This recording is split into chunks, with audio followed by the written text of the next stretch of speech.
The Netherlands has plenty of unique trains on its railways, but the one I'll be showing you in today's video is probably the weirdest and most iconic. This is the Koploper, which has been the backbone of the country's intercity services for almost 50 years, and we'll be taking a short ride on one today as we travel from Utrecht, the fourth largest city in the Netherlands, to the country's administrative centre and seat of government, The Hague. Now join me as the journey continues.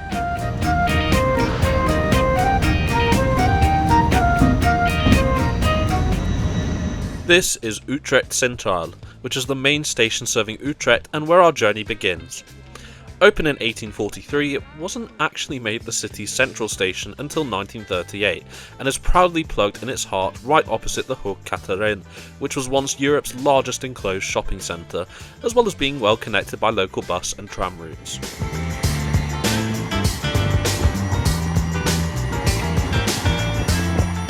The station has also had numerous refurbishments over the years, the most recent one being the 2011 to 2016 reconstruction, which has given it its rather impressive and modern appearance we see today. In the main hall before the barriers, there's little more than a locomotive statue and NS ticket machines, so let's just head on through, and thankfully even paper tickets can be used for contactless entry. Easily one of the best ticketing systems I've seen in the world. The main concourse is where you'll find the main amenities and shops, which are useful as the majority of railway services in the Netherlands don't have any onboard catering. This makes Utrecht Centraal well equipped to handle the over 200,000 passengers serving it daily, which, despite only serving the fourth largest city in the Netherlands, is the country's largest and busiest railway station, primarily due to its central location. Oh, and to add to this, it also has the largest bike parking station in the world on its eastern side. Anyway, let's focus on our train today, which is the 1458 to Den Haag Centraal, leaving from platform 8. As you can see, intercity services on the line via Gouda to The Hague run roughly every 15 minutes, an example of the over 1,000 daily departures Utrecht Centraal sees daily. These range from local sprinter trains to high-speed Deutsche Bahn ICE services to Germany, though it's worth noting I recorded this video when the older ICE-3M units were still in use. These have since been replaced by the more modern and reliable ICE-3 Neo sets, the new workhorse of the ICE international lines out of Belgium and the Netherlands to Germany. The majority of intercity services operated by Dutch state rail operator NS use double-decker units, such as this Worm highlighting the stunning NS flow livery on a Venlo working. The older DDZ double-deckers can also be seen on these longer distance intercity routes, but the train we'll be catching today is even older and more iconic than this one.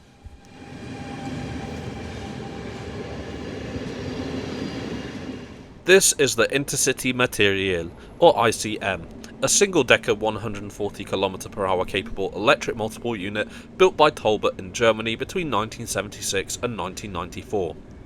They're best known by their nickname the Koploper, or frontrunner in English, a reference to their rather interestingly designed cab fronts, which we'll look at in further detail later. A total of 144 3- and 4-car units were built and have been the main workhorse of NS's intercity services for over 40 years.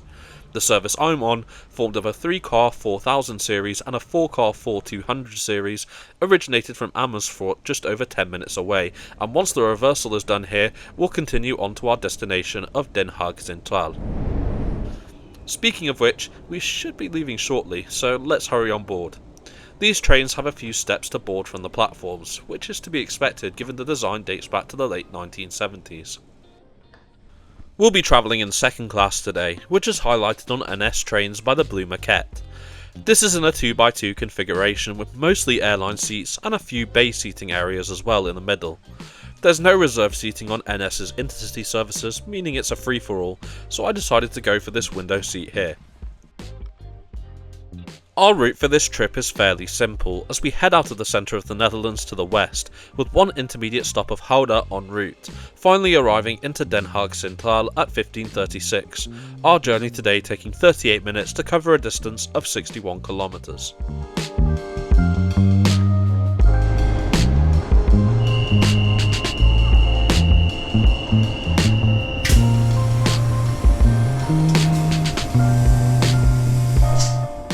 We depart Utrecht Centraal on time at 14:58 to start our brief trip to the Netherlands' third largest city.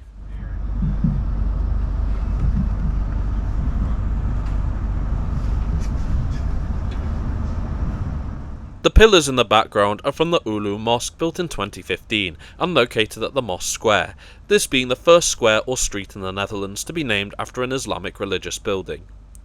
After clearing the area around Utrecht Centraal, we then traversed the Vlutense Spoorbrug over the Amsterdam-Rhine Canal, which, having opened in 1969, has seen further expansion and restoration works done, the most notable one being in 2008 with the addition of the Hellebrug, or Yellow Bridge. This marks our entry onto the Utrecht to Rotterdam Railway, which we'll be using for most of our trip today. Much like the UK, the weather in the Netherlands can be quite hard to get on a good day, and this one is no exception with how gloomy it is outside. Let's take this opportunity to check out the second class interior. Starting with the seat, this is quite comfortable for a second class product. Great padding and ergonomics, particularly with the black headrest at the top. At both ends of the duo seats are foldable armrests, though strangely enough there aren't any in between the seats, this being a common design on a lot of Dutch trains for some reason. Can anyone tell me why? On the whole, legroom's pretty good for a second class product, the space below also containing a rather interestingly designed storage net and a personal bin just below it. Above this is a fairly large tray table, which, combined with the free Wi-Fi, means there's no excuse for not getting any work done, minus the lack of power sockets of course. Overhead you'll find a reading light, which does require a bit of reach, alongside coat hooks by the windows if you want to place any jackets or coats. All in all, second class on the Koploper isn't too bad, albeit fairly basic, though given the age of these trains I suppose you shouldn't really expect anything show-stopping in all honesty. We're now continuing on the Utrecht to Rotterdam line, and in doing so we reach both the line and the Koploper's maximum speed of 140 km per hour, this also being the maximum speed of the majority of conventional lines in the Netherlands.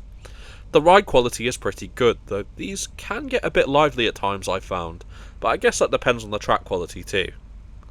After around 17 minutes later, we arrive into our first and only intermediate stop of Gouda, marking our entry into the South Holland province, and if you're wondering, yes, this is where Gouda cheese originates from. They also make great stroopwafels as well.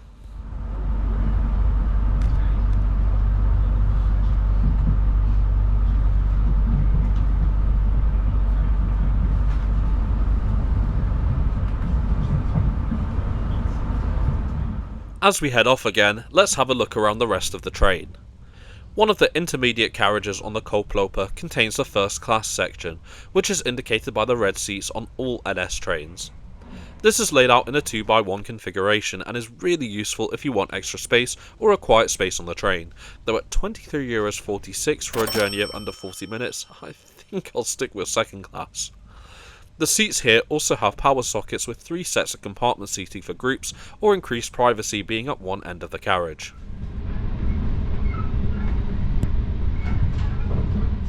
The only wheelchair space on board is located in the intermediate second class carriage and even has larger external doors to accommodate this.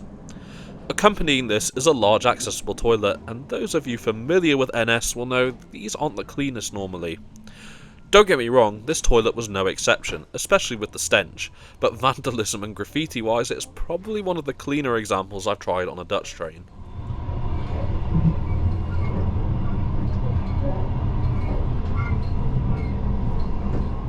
Luggage storage wise, there are no large racks, just the overhead ones, but you can use the space between the seats if you need for larger luggage.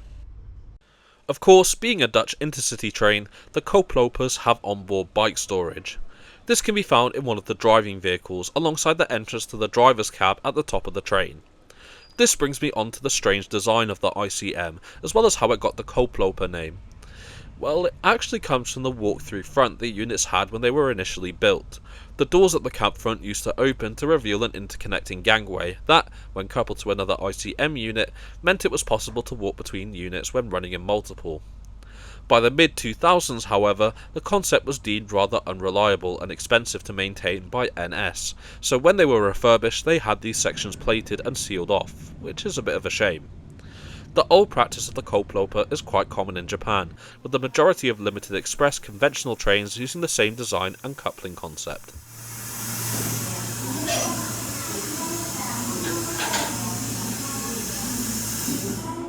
Something else I should mention as we approach The Hague is that the Koploper will sadly be retired in the coming years, with their replacement being the new ICMg being introduced on the Intercity and Eurocity Direct high-speed services. These units are also designed for use on the domestic Dutch network, and once they replace the Koplopers, who knows what their future is, if any. One set, 3-car unit 4011, has fortunately been preserved by the Dutch National Railway Museum in Utrecht once retired in 2024, due to its significance as the first unit from the main production series. With that said, I had a great time on the Koploper, and I highly recommend riding these iconic Dutch trains when you can if you find yourselves in the Netherlands. Just don't use the toilets. I was travelling using an off-peak Holland travel ticket, which for €48 allows unlimited day travel in off-peak hours across the Netherlands by train, metro, bus, tram and even boat. I've linked further details on this in the description below. Second class single tickets between Utrecht and Den Haag Centraal cost €13.80, with there being no discounts on advance purchases, but you can use any train with this ticket, so it's not massively bad in principle. Anyway, we arrive on time into Den Haag Centraal station at 15:36.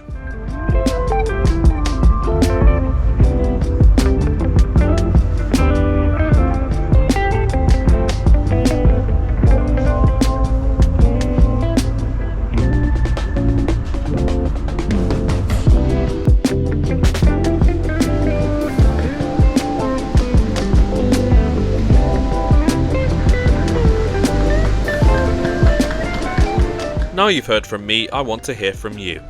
Have you travelled on the unique Koploper before? What did you think of it, and has this video inspired you to try these trains before their retirement? Let me know in the comments. I hope you've enjoyed this video. Please like and share the video if you did to aid the channel's growth, and don't forget to subscribe to the channel and turn on notifications for more content such as this weekly. Fortunately, I didn't come here to be tried. For now, I'm taking a short break ahead of continuing on to my next destination. Thanks so much for coming with me on this trip, and I look forward to bringing you with me on my next one.